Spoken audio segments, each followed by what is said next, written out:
Bucky Irving went from day 3 draft pick to the fantasy RB13 in just one season. Now he's the undisputed RB1 in Tampa Bay, and it's time we talk about how he took over the backfield. Bucky's tape shows a back who's got elite vision, underrated power, and he is a serious weapon in the passing game. He forced 75 missed tackles, racked up over 1,500 total yards, and now he heads into year 2 with no real threat behind him, in my opinion. If you're not already buying into Bucky Irving, you're probably too late, so let's break down the film and see what makes him one of the most exciting young running backs in the NFL. Hey.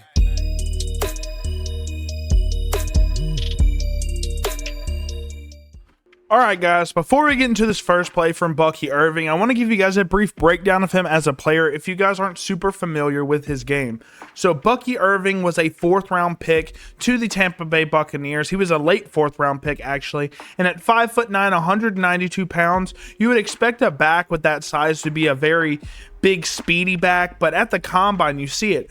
4.55 40 time. He had a 27th percentile speed score, a 7th percentile burst score, and a lot of that scoring here was one of the reasons he was a 4th round pick. And guys, I loved what I saw from Bucky Irving at Oregon. You saw the acceleration, you saw the receiving chops. He wasn't super consistent in the receiving game at Oregon, but not a lot of their backs are anyways. But with Bucky Irving, I saw a back that was fairly, not slow, but not super fast. He didn't have like a third gear or anything that he could get into. But the special trait with Bucky Irving was he could accelerate to his top speed pretty much instantaneously, and you'll see that on film time and time again. So without further ado, let's go ahead and get right into this play. So funnily enough, you actually probably don't see Bucky Irving on the screen. You see Rachaad White here.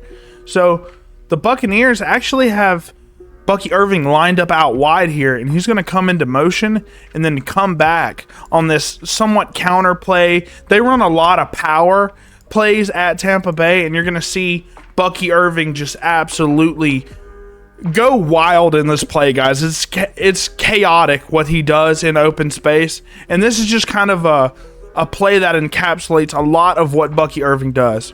So you're going to see him come into motion right here. They hike the ball, hand it off to him. Very cool play concept here, and watch what Bucky Irving does. It's complete magic. Breaks a tackle, cuts out.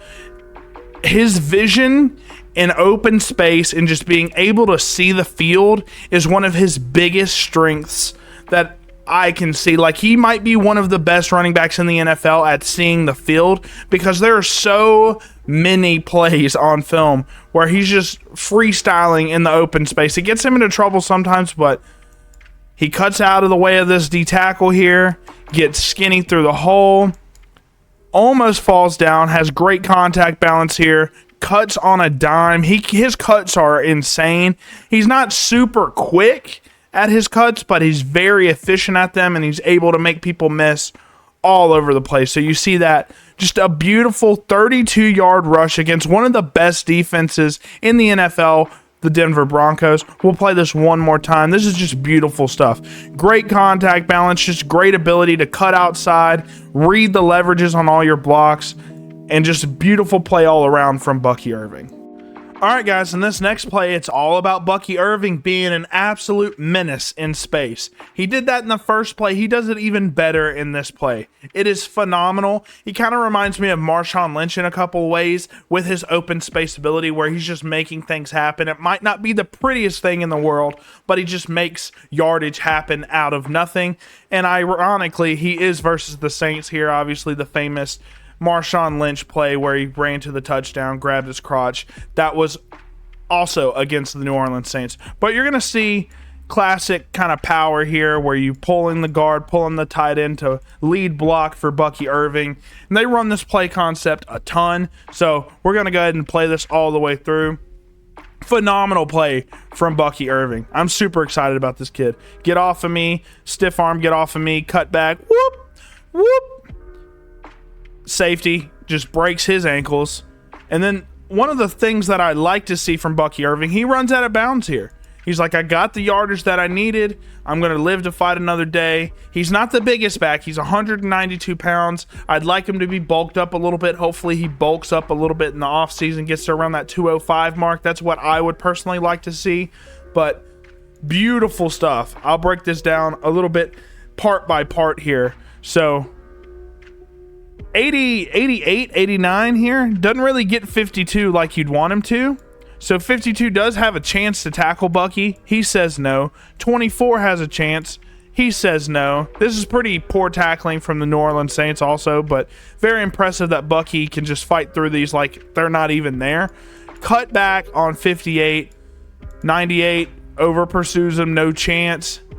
And then look at this. This is like a parody. Look at that. What is this? What is this, man? Wow. And then he sees there's a 3 Saints in front of him, so he just runs out of bounds. This is a crazy play from Bucky Irving. I mean, this is just kind of like, look, he can break as many tackles as he wants. He's not the biggest back, but if he gets wrapped up, he'll go down. But if you're trying to arm tackle this dude, he's going to make you look silly. This is an absolutely bombshell of a play from Bucky Irving. You cannot talk about Bucky Irving without going over some of his receiving chops. He's there with Rachaad White right now, who is a pretty solid receiving back as well. But despite that, he still had 47 receptions for 392 yards. And guys, I haven't mentioned this yet. He hasn't been utilized as the lead back up until about mid-season. He wasn't getting all the touches till about week 6, week 7.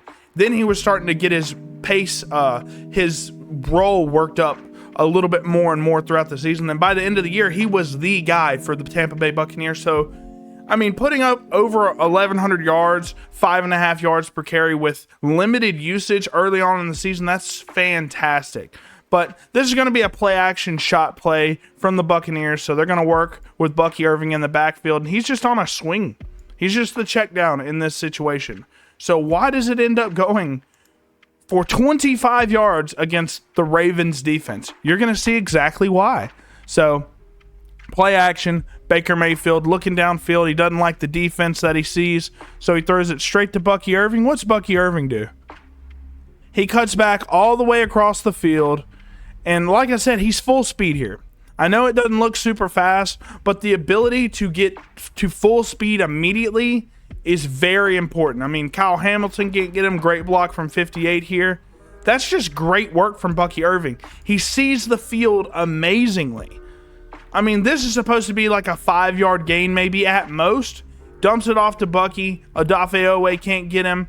Roquan can't get him. Hamilton can't get him. Those are some of the best defensive players in the entire NFL. Boom. Goes through it. Handstands. Stands himself up. He's very athletic. So this is a beautiful play from Bucky Irving. You cannot sleep on his receiving chops because if you get him out in space, he's going to make your entire defense run after him. And he's going to get a ton of yards. That's just something that he's very good at, is just getting yards. All right, guys, this is the first bad play from Bucky Irving. It's a fumble that ends up being recovered by the Atlanta Falcons. Normally, guys, Bucky, he only had 2 fumbles on the year, so he's very good at protecting the football for the most part. But I will say there's a slight knock that I saw on film. When he's running and he's trying to do all these elusive cuts and working in space, he won't protect the football as much as you'd want. But once he senses people that are around him trying to tackle him, he will use both of his hands, cover the football very well, and protect him. But in this situation, he just doesn't sense the guy behind him, and he ends up being susceptible to the punch out that we've seen grow in popularity throughout the past few seasons in the NFL. So this guy's going to be on a wham block, and Bucky's just going to be reading these gaps here, and he picks the right hole. He does. Gets a little congested. Mike Evans ends up trying to lead block as well. You'll see. He picks the right hole. Fights through a tackle. Good stuff. And that's another thing. This is a negative play, but something that's always great about Bucky Irving is this pad level here that he has. That's why he bounces off tackles so well, because he always has good leverage. And he's always falling forward for first downs, extra yardage, things like that. That's very important, but you'll see the ball's coming out already, and he's unable to hop on it, and you'll just see the disappointment on Bucky. Jogs off to the sideline. That's a big mess up by him. Obviously, turning the ball over is a big no-no in the NFL, but he doesn't do it. He only fumbled twice, guys, and this isn't the biggest deal. It's not going to limit his workload in any way, but it is something that he will need to clean up nonetheless.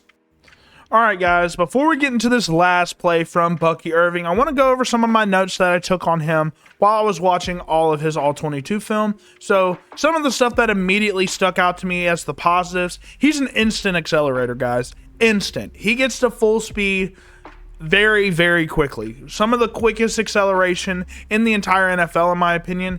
Yeah, it's not accelerating to crazy speeds or anything, but he's able to get to top speed very quickly. That's very important. That turns 2-yard gains into 6-yard gains. Very important stuff. That's why his yards per carry was almost 5.5 last season.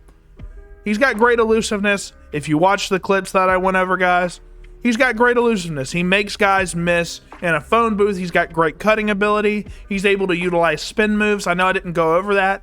It's not the quickest spin move, but he will utilize it when he needs to.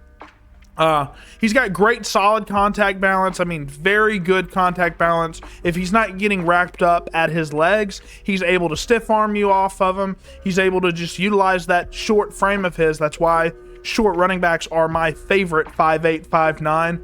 They just have a low center of gravity and they're able to break through arm tackles and things like that. The biggest thing, the biggest positive about Bucky Irving, in my opinion, is his elite vision. I mean, he very rarely makes a mistake when it comes to the vision. And when he gets into space, the vision doesn't stop at just the line of scrimmage. Once he gets past the line of scrimmage, guys, he's able to see the field in a way that I don't think many running backs can. That's why you see the cutback ability. You see him working in space, making defenses just chase him all around the football field. That is something that's very rare in a running back, in my opinion, and Bucky Irving does it extremely well. Last thing I'll talk about is his receiving usage. I think his receiving usage is going to be pretty solid, especially once Rachaad White leaves town. I think he's going to be, top 8 in targets at the running back position pretty much every single year. Now onto the negatives. He does have poor long speed. That's just something that you have to come to accept with Bucky Irving. He's not going to be the fastest guy on the football field. Yes, he has a couple of 50-yard runs, but if you look at those 50-yard runs, they're very big holes, and he's able to make the defense chase him around like in the earlier clips, or if he's just making something happen from nothing. And the last thing I'll say is he's got a smaller build. He does. That kind of brings up some durability concerns. He's a smaller back, so if he gets tackled by these behemoths on the defensive line, I don't know how his body's going to hold up at a consistent rate for the next few years. Thus far, no major injury concerns in the NFL just yet, so that is very, very good. Now, some other metrics I want to talk about with you guys. Yards created, 4th in the NFL. Yards created per touch, 2nd in the NFL. This is just these two metrics right here kind of describe what you get in Bucky Irving. I don't think he's scheme dependent. I do think the Buccaneers offensive line ran block fairly well on film, but he's making something from nothing in a lot of these plays. Instead of getting the 4 or 5 yard gain, he can turn it into 20, 25 just by making people look stupid with his elusiveness, and he just knows exactly where everybody's at on the field, and he just goes to the open spot on the field. It's very, very textbook stuff that not a lot of running backs do in the NFL right now. All right, guys, so now on to the play. So first and foremost, he's running this way, and I wish he wouldn't cut this way. His cutting ability, he does fall in love with it a little bit too much at times, and he cuts inside when he should have cut outside. And I think he would have had a touchdown here if he was able to cut to the outside. He doesn't do that. Now, I will say he's not the best goal line back. That's another kind of slight knock to him. But he's good enough to where he can score on the 1 yard line, 3 yard line quite consistently. He just doesn't do it particularly well in this situation. So you'll see Bucky Irving. I'll play this fully through one time. Cuts inside, and then tries to get around the block, and it just doesn't end up working. So I'm going to go ahead and show you guys what I saw in this play. If he cuts this way, you got 14 lead blocking. 17s on this guy. I think this is a clear touchdown if he just goes right here or even right here, because you're reading your leverage on your offensive lineman. This guy is clearly leveraging this way, cut back this way. We've seen you do it a million times, Bucky Irving. That's just somewhere. This is a play where he zigged when he should have zagged, and unfortunately he just doesn't end up doing it. He gets a 2-yard gain instead of a touchdown. So after watching the tape, it's clear why Bucky Irving made such a strong impact in year one. He's not the biggest or the fastest back, but his vision, burst, and elusiveness make him a nightmare to defend, and his receiving ability gives him real staying power in today's NFL. With Tampa fully committing to him as the lead back and no major threat behind him, I think Bucky's only getting started. If you enjoyed the breakdown, drop a like, subscribe to the channel, and let me know in the comments, where does Bucky Irving rank in your Dynasty RB tiers? And if you want to join the conversation with me in the community, hop into the Bobby's Big Board Discord. The link is in the description as always. Thank you guys for watching, and I'll catch you guys in the next one. Hey.